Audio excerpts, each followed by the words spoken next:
With Southeast Asian leaders gathering in Washington, Malaysia's Foreign Minister Saifuddin Abdullah told BenarNews in an exclusive interview that the regional bloc needs to engage with the shadow administration in Myanmar. Why it is important to have communication with the NUG, Dato' Sri? Well, number one, we do not recognize the junta. And number two, I think we should,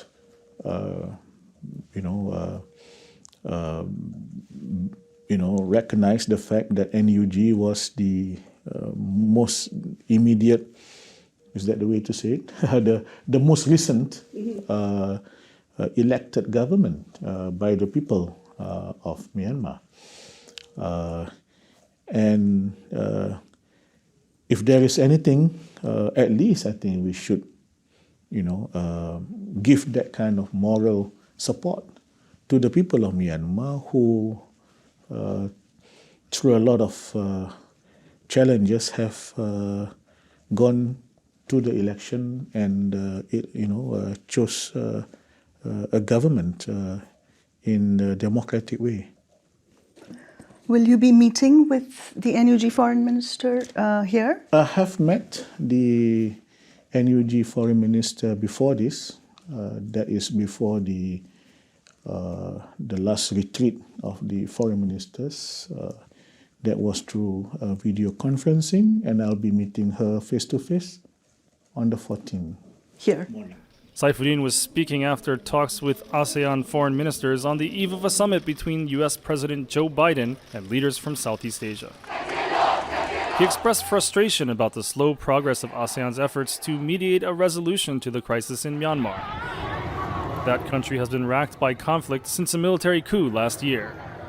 Saifuddin said his counterpart from Cambodia, who is the envoy for Myanmar, appeared supportive of engaging groups opposed to the junta. What is important is we engage.